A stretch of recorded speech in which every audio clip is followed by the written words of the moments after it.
Assalamualaikum and hi everyone. My name is Muhammad Arif Ibrahim bin Rocky. My metric number is 060003. Today, I'm going to share with you guys about the Haccp system in Nasi Ayam Penyet. Rice, fried chicken, ulam, sambal, tempe and tofu are among the elements of Nasi Ayam Penyet. Next, we are going to talk about the definition of certain terms. The first definition is for microbiological hazard. Pathogens present in the environments, meals, and the human body can contaminate food, resulting in a microbiological hazard. Some microbes can cause foodborne sickness under the right set of circumstances. Bacteria, viruses, and parasites are typical microorganisms involved in foodborne outbreaks. In the operation, hazard analysis discovers microbiological dangers and probable entry site for these hazards. Next is the microbiological critical control point. The microbiological critical control point is a food handling or preparation protocol that minimizes, diminishes, or stops dangers. It is either a kill or a regulate procedure that stops or inhibits the growth of germs. CCPs are practices or processes that, if not followed properly, are the significant cause of foodborne diseases outbreaks. Lastly is the microbiological critical limit. A microbiological critical limit is a range of highest and lowest values used to govern a critical control point in order to decrease or eradicate microbiological danger. Limits should always be created as a guideline for tolerable food safety levels. Temperature, duration, pH, and water activities are some of the indicators. The first on the list of microbiological hazards that might be detected in Nasi Ayam Penyet is Salmonella. Salmonellosis is a type of food infection that can occur after consuming foods containing Salmonella. After being consumed, the germs may persist to exist and proliferate in the colon, causing an infection and disease. They might, for example, be transmitted to meals by unwashed hands after using the restroom. The next microbiological hazard is Campylobacter. Campylobacter is a bacterial genus or group with a distinctive curved S or spiral form. Consuming water and food infected with the germs Campylobacter jejuni causes campylobacteriosis. It just takes a small number of Campylobacter germs to get someone sick. A tiny drop of uncooked chicken fluid can possess sufficient germs to harm a person. Pasteurization, cooking raw meat, poultry, and seafood, and limiting cross-contamination between raw and prepared or ready-to-eat foods are all preventive steps for Campylobacter infections. The final microbiological hazard is Bacillus cereus. Bacillus cereus spores can be discovered in uncooked rice. The toxin produced by Bacillus cereus, when taken, can induce gastrointestinal sickness, which is the most well-known symptom of the condition.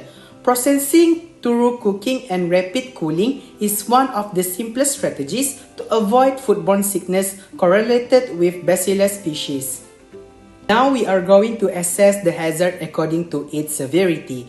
For Salmonella, the order of severity is moderate. Salmonellosis symptoms include a headache, diarrhea, stomach discomfort, nausea, chills, fever, and vomiting. These symptoms appear between 8 to 72 hours of ingesting spoiled food and can linger for 4 to 7 days. Following next comes Campylobacter, which is likewise classified as moderately serious. Campylobacter incubation can take up to 2 days after ingesting infected food, and symptoms typically last 2 to 7 days. The final evaluation is for Bacillus cereus. With a moderate level of severity, Bacillus cereus symptoms induce two types of foodborne illness. The first one is emetic syndrome, which appear 1 to 5 hours after consumption, and diarrheal syndrome, which appears 8 to 16 hours after ingestion.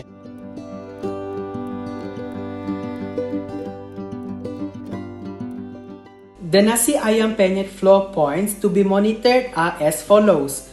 The flow includes 4 CCPs: thawing the chicken, boiling the chicken, preparing the rice, and giving the meal to the patient. The first CCP is given to the chicken during the thawing procedure. While it may appear simple, rapid, and appealing to lift the chicken out to thaw at ambient temperature, this technique of defrosting offers major food safety concerns that can contribute to bacteria development and food poisoning. Some of the germs identified in the chicken might well be inactive when refrigerated at 0 degrees centigrade or lower, but they are still alive. Salmonella is a potential microbiological threat to the chicken.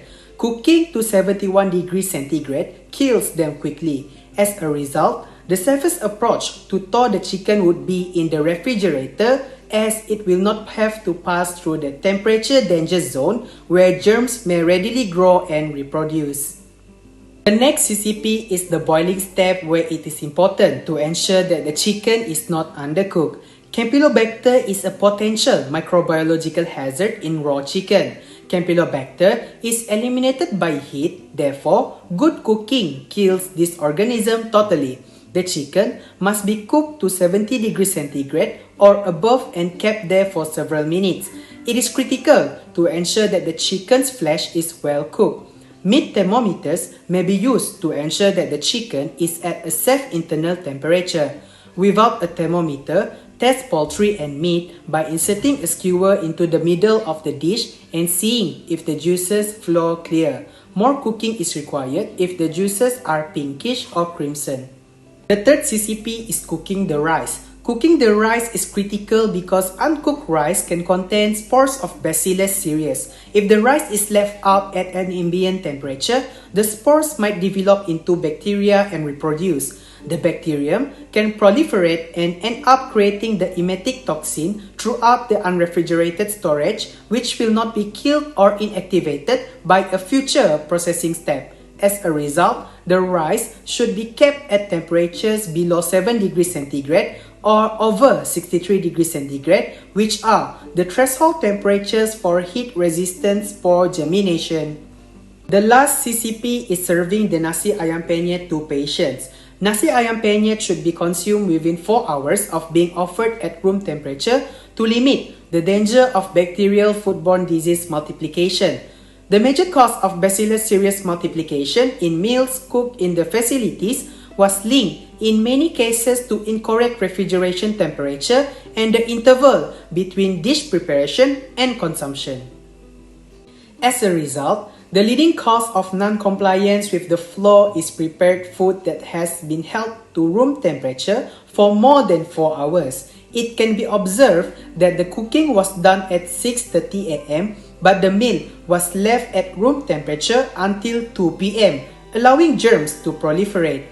Aside from that, a potential route of contamination for pathogens to proliferate would be a cooking technique with insufficient boiling of the chicken. Another likely source would be the equipment used if it was not properly cleaned. Last but not least, there is the faulty thawing procedure. Cross-contamination can occur if the refrigerator's temperature is outside of the allowed range and the refrigerator is dirty.